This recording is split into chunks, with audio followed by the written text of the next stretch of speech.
Rated Gen Z, where real talks get real. Each episode dives deep into the minds of 18 to 24-year-olds, exploring their dreams, struggles, and perspectives that most people never hear. We're diving into the chaos that defines a generation everyone talks about, but nobody actually listens to. This isn't just a podcast. This is a generation speaking. Welcome to Rated Gen Z podcast, Gregory. You are calling in from the United Kingdom. You're my very first guest on both Rock the Boat and Rated Gen Z to come from the UK. So I feel very honored. Wow, I'm honoured as well. Thank you so much. I absolutely love what you do. And yeah, thank you so much for having me. Absolutely. So since you and I just connected yesterday, I think, through another connection of ours in Australia, I was a guest on her podcast. You were a guest as well. And she thought you would make a wonderful guest on my show. So I don't know very much about you, so I'll let you do an introduction. Thank you so much. Yeah, absolutely. It's moved very quickly since I was on the other podcast and then ended up on this one, and I'll probably end up on another one afterwards. So yes, it moves very quickly, doesn't it, the media space? So yeah, my name is Gregory Hicks. I am the Genzpreneur. I had my own theatre show last year called Genzpreneur Live, and that is a Gen Z and an entrepreneur. I started my entrepreneurial journey when I was 12 years old, and I got picked up by a creative agency in London, one of the top London agencies at the time, and they got me some media coverage. They worked with me on some creative materials. They really spotted my entrepreneurial talent from an early age, and they knew I was going places at the age of 12 and would go on to pursue a successful career in business. And yeah, I've just hustled my way up since. Always tried to have a positive impact, always tried to be involved in as many things that interest me and excite me. So continue to tell me, with this entrepreneur journey of yours that started at 12, how is it that at 12 years old you already knew that you'd make a very good entrepreneur? Yeah, I feel like entrepreneurship is my superpower, and I always had a fascination of providing value, trying to make some money, trying to break away from societal norms. I've never been one to follow what everyone else is doing. I've always been someone who's spontaneous and unique and has always thrived on doing their own thing. And eventually everyone kind of looks to what I'm doing and then kind of wishes that they had followed their heart a little bit more, because I've always sort of not followed the crowd and done the complete opposite. So I haven't gone to university. I just wanted to get straight in and do my thing. And I've done like some mini short courses with a few universities, but yeah, path has been very unconventional and very varied and very different. And yeah, there's a lot more to come, of course, because I am 21. And yeah, that leaves so many exciting things to come into the future. But yeah, like I said, I did have that early start, and I do think it gives me a bit of an edge. I think it's obviously the earlier you're exposed to something, you pick up things before the rest catch up. So most people don't start their own business or don't enter entrepreneurship until their 20s. But of course, I started when I was 12. So I've been able to build up a stronger self-awareness of the business world. I'm like an old man on in a young body in many ways. No wisdom to me, and it's like when you go to airports or train stations, the cost of a water bottle costs very different, and it's basically based on the place that you're at. It's got nothing to do with the water bottle. It's the value that it's positioned within is the value there. It's not the bottle of water that is the value. It's where the bottle of water is placed. Hence, they can charge you more for it. So I feel like you have to just go out there, put yourself in the right rooms, go and speak to the right people, and eventually people will take notice. Well, you at least started quite young. I'm in my 40s, turning 50 this year, and just starting my entrepreneurial journey. So I like to at least be a bit of inspiration to those to know that it doesn't have to be in your 20s or 30s. It could be in your late 40s. But obviously Yeah. you were born an entrepreneur. So at age 12, what was then one of your first businesses? Yeah, so I started selling homeware items, seasonal items, door to door, and I had a little basket, and I would like decorate my basket and put like a promotional poster in the front of it. And yeah, I used to go around door knocking to people who knew me and enjoyed speaking to me. So they'd kind of get what they wanted and get the chance to speak to me. I know it's a big thing in America where some people try and sell lemonade at lemonade Yes. stands. I don't know if they still do that, They still do. but I yeah, just saw one the other day down the street from me. really. Oh, yeah. Yeah, I mean, to be honest, I mean, I don't blame them. I mean, everyone has to start somewhere. And I think just having that early start or just, kind of having a little go, good on them for taking the initiative and having a go. And you just don't know where that could lead. They don't want to sell lemonade for the future, but if they can just sell them for a little bit and realize that there's a bit of money in it and that they can actually do something on their own, that inspire them to go on to pursue bigger things in the future. But without that, they wouldn't immediately realize the opportunities that are right for them. They have to start there and realize that they can grow with that experience. Yeah, so, you mentioned the lemonade stand. Obviously, when that started, it was, generations in the past that didn't have access to technology or social media. So that was like true Yeah. entrepreneurship, right? Now it's Yeah. morphed and it's evolved because of social media. Yeah.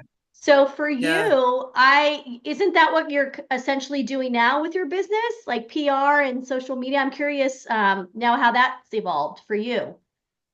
Yeah, so I don't do the homeware items or the seasonal items with the basket anymore. That was a long time ago, and that was just my own version of me doing lemonade Well, you stands had to start essentially. somewhere. You had to Um, start somewhere. exactly, absolutely.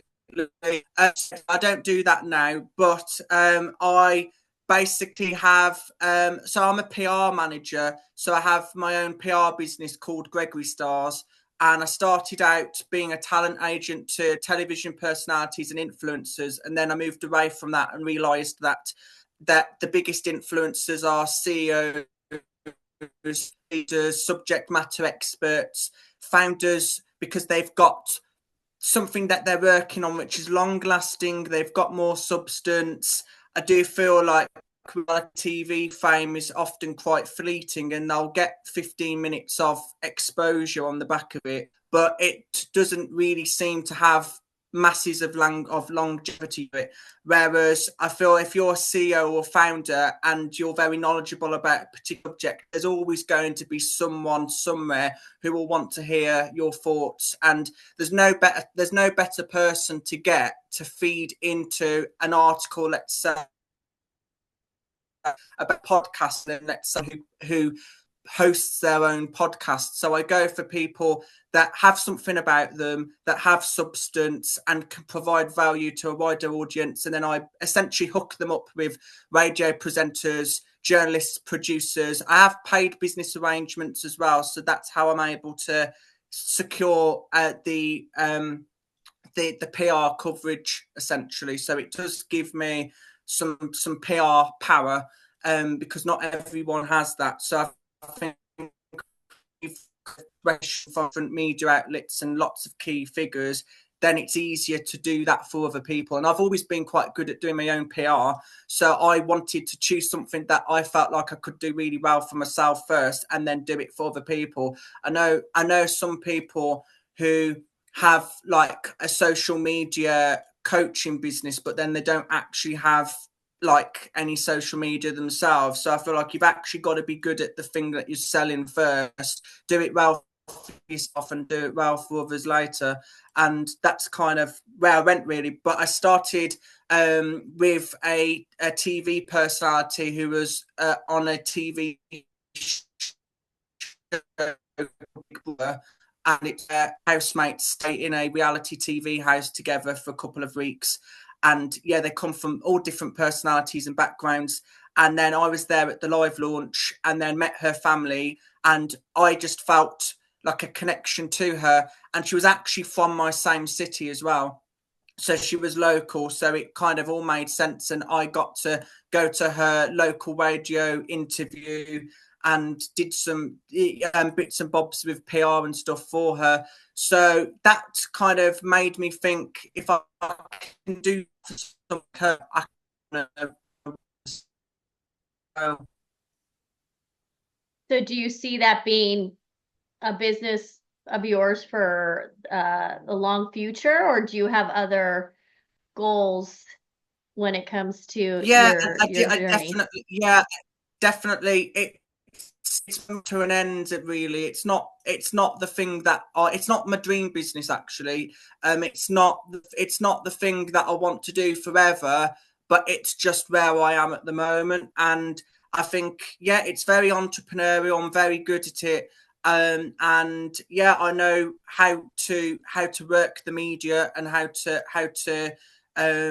I'm very good at knowing how the PR media industry works, and it's brutal for the people that go into it, especially like ones that go onto a TV show and before they were not massively well known, and then they go on the TV show and then like 24 hours later after the first episode airs, they're in all the newspapers and everyone's okay. However, you do have to reinvent the client beyond the show that they've been on. So I know a lot of Big Brother housemates who were on Big Brother, and then when they left Big Brother, they were billed as so from Big Brother. Whereas the ones that really make it, the ones that use that for a bit, so they use it as a platform to sort of propel themselves into the public eye, and then a really good PR manager will reinvent them beyond the show that they've been on. Eventually, they can stand on their own 2 feet as just that name, and they no longer need the association with the TV show that gave them the initial platform, if that makes sense. Because at that point, they're known for many other things beyond the show that gave them that early exposure. So yeah, I think that's really interesting. But yeah, to answer your question, it's not what I want to do forever. Absolutely not. But can I do really well out right now? Yes, I enjoy doing it. Yes, but absolutely, I want to go on and do bigger things. Take my Genzpreneur live show to the Vegas Sphere, embark on a world tour. Loads of things I want to do, but I'm just trying to basically make the most of what I'm doing at the moment, and then use that to the next phase of where I want to be within my mid-20s, and where I am in my mid-20s to use that to get to where I want to be by 30. I've obviously got a longer plan, and I'm acting strategically to get there. Wow, so you actually, it sounds like you have like a plan laid out, like a timeline, and you know exactly what steps and actions Yeah, are needed. this is more of a step that's getting me there. It's like I think to propel me to that point, it's like you don't just end up in space. You have to basically go through a process. So I always say the story gets built the glory creator. So you build the story first, and then eventually the glory will come. So I'm at really. I'm still on my entrepreneur, make the most of my current opportunities, and I've been on to opportunities there, and then eventually other opportunities come. A bit like a plant, the more you water it, the more it springs into something beautiful, and then opportunities eventually come. I do think a lot of people, they just wait for opportunities, they just wait for things to happen. But you're the one can make, you've got to go and have the phone calls, go and send emails, go and make a brand, make just kind of make something that's tangible for people to take note of. And then that eventually will lead you on to things like podcasts, and more. The more things you put out there, the more things come back in. So it sounds like this tour of yours that you want to do in the future, like you said, at the Vegas Sphere and so forth, I feel like you have to be going through what you're going through now in order to be able to Oh speak yeah, on behalf of Gen 100%. Zpreneurship, because this is the journey that you're going to be Yeah, talking about and sharing.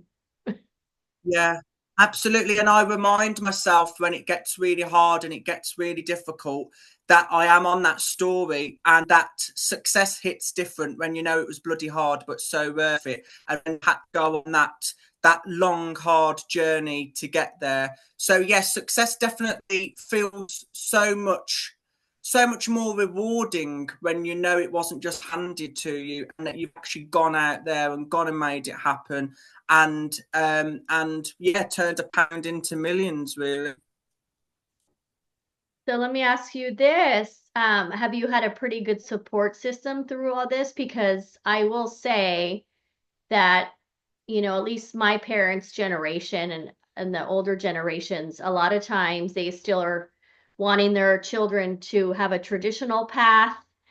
And so I'm curious Yeah. with you if you had that support from the beginning, or were there doubts, and were they trying to maybe encourage you to do something else that maybe has more stability and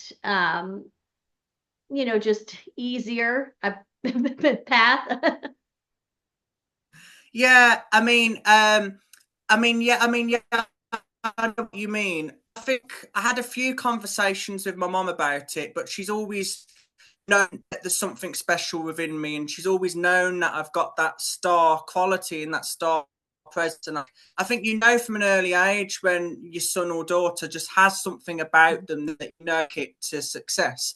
So I don't think my mom was that concerned. I just think she wanted best for me. She just wanted me to be happy, and if that's me doing my own thing, then so be it. If that was someone going to university, then yeah, you ultimately have to do what feels right for you. And I just listened to my heart. My mom has been my massive support network. And yeah, has seen me start from when I started performing from the age of 5. I come from a performing arts background, and yeah, loved doing theatre, and then I've kind of tried my hand at lots of different things, but it's always been because I've wanted to do it. And that I've enjoyed all the things that I do, and it gives you lots of different experiences. I think varied experiences are really good, and I'm not on just a straight line. It's very zigzaggy and has a lot of ups and downs. And I have a little bit of a love relationship with business. It's a bit like Marmite. Sometimes I love it, and sometimes I hate it.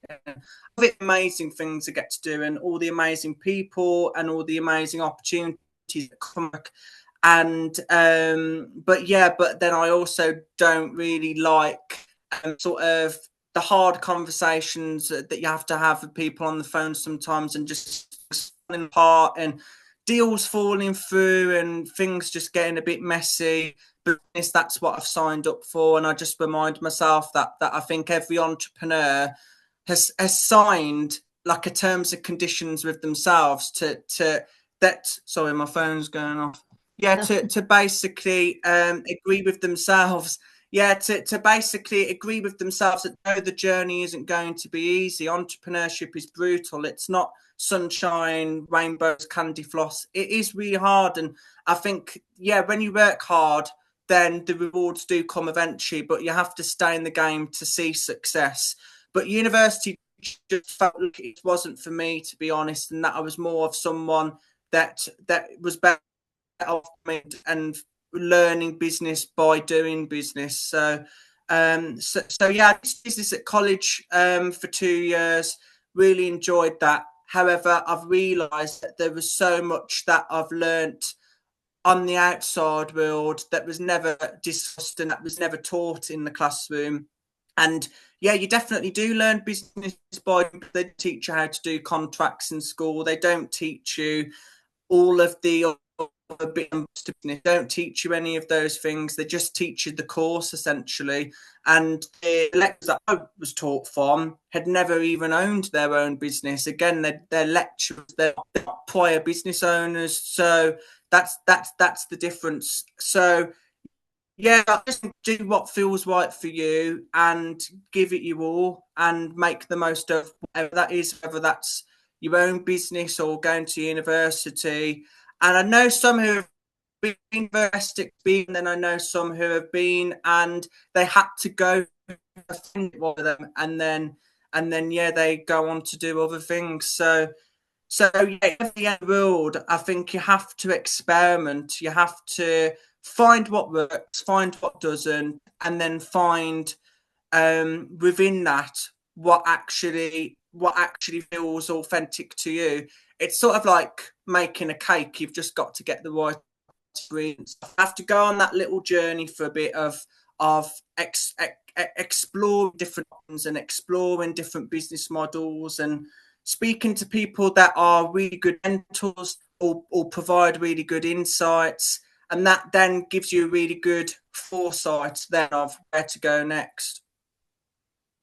I'm curious because, being that this podcast is all about Generation Z and better understanding your generation, I'm wondering, being that you are young, you're 21 and you already have your business doing PR, have you found that you have to really sell yourself as, to be a PR person? Because a lot of people can come at it as, well, you're still so young, you don't have much of the experience or expertise.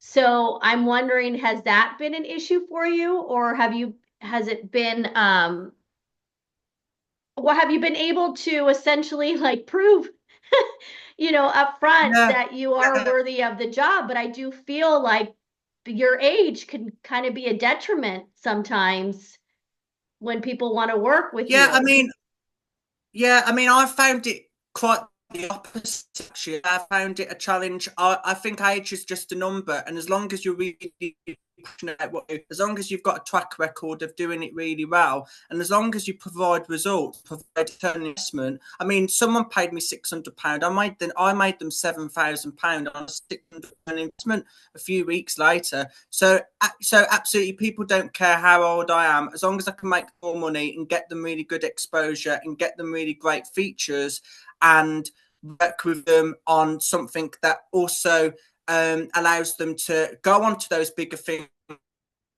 simply give them fantastic media coverage, then it's a no-brainer. I think my success speaks for myself. I own my presence, and I am passionate about it. And I think, yeah, I think you have to forget the age thing sometimes and focus on, can this person do the job in hand, and can they do a really good job of it? And if yes, give them the job. Do you know what I mean? Give them a go. So, and that's what people do with me. And I think it gets easier when you can present that you've had other successes and other clients, and you put a bit of street to it. I started when I was 12. I had clients before I started PR.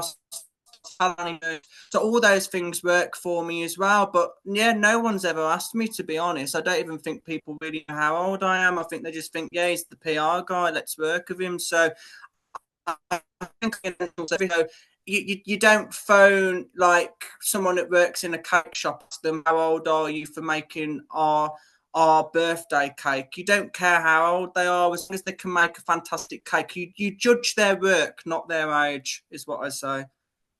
That's fantastic. I mean, that's what I'm trying to do as well with my documentary film, use as many Gen Zers to be a part of the process. And I'm entrusting in them in a way where I don't need to have them have the experience. If anything, if I can be someone that is giving them the experience for the first time, then that's great too, because you have to start somewhere.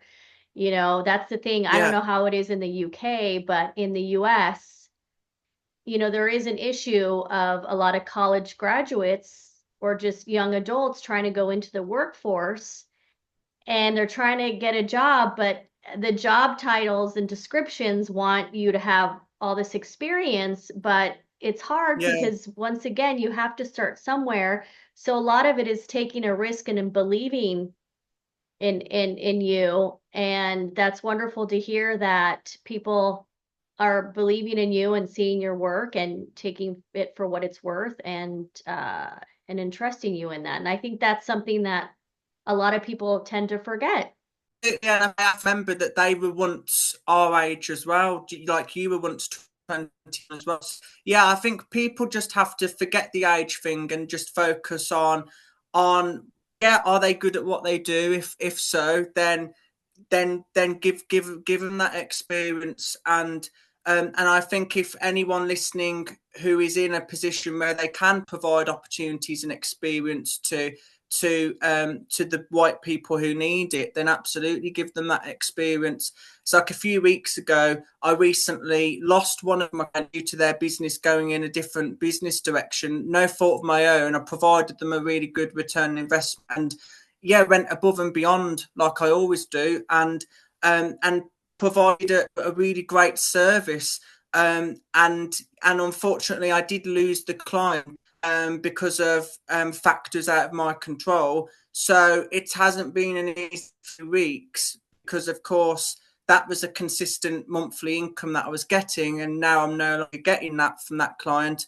I have to, yeah, keep pitch off and stuff. But people have said like not to worry about it, and that people don't be without that income for long. So don't worry about it, mate, and stuff is what people have said. And before you can do it again, and absolutely, you know, and you do it again 10 times before because you've got that experience of what it's like to lose a few pounds on the back of it. So I do believe that it's a blow for long-term gain is how I put it. I feel like after someone lose things to gain things is a good way to put it. So I'm wondering too, then, in the UK, because in the United States, once again, every country kind of has their culture. Yeah. And I'm wondering if in the UK, a lot of the narrative and what is being said about your generation is the same that is being said over here. Is there anything that you hear from other, adults in the country that you kind of feel are maybe universal when it comes to your generation? I'm just curious. Yeah, I mean, it's an interesting experience because of course we're both in different experiences. So of course, different countries. I mean, so there's different ways of doing things sometimes, and that then means that there's culture difference, like with how Gen Zs might have a different outlook on things compared to America, simply because they live in the UK and not America. That was a really good experience. However, yeah, being a guest on podcasts, I don't actually ask to go on podcasts. I just let them see my value. I feel like my value speaks for itself. And yeah, I get people reach out now and ask me to go on podcasts, and that will only grow even more so in time as well. The difference is I think I stand out more, of course I do, when I'm in a different country, if that makes sense, because then they see it as the British guy in America, if that makes sense. I know we kind of have this weird obsession with all of you and then your British accents. Like it is kind of funny. Yeah. It's true, absolutely. It's like in the future, I could probably become a really big American star in America and outgrow my presence in the UK, and I probably will if I have a show at the Vegas Sphere and a TV show in America and Netflix and stuff. Because interesting, because my experience has been that I do find it easier to get myself on American media than the UK. So it's easier, actually, I think, for me to get on an American TV show than it is for me to get on a British TV show, simply because if I go right now to apply or speak to an American producer about getting on a TV show, they would bill me as the British lad on an American TV show. I know someone that went on I'm a Celebrity in Australia, the TV show, and they called him as the British TikToker on I'm a Celebrity in Australia. Whereas I feel like I probably don't stand out as much in the UK crowd when I am British within the UK crowd, if that makes sense. Whereas if you put me into America, Australia, or Canada, then I'm this celebrity essentially. Whereas in the UK, it's a different appeal, if that makes sense. So of course, appeal is different when I'm outside of the UK. Yeah. Do you think it's the same for Americans on in the UK that we would get a Yeah, little bit I more think it is.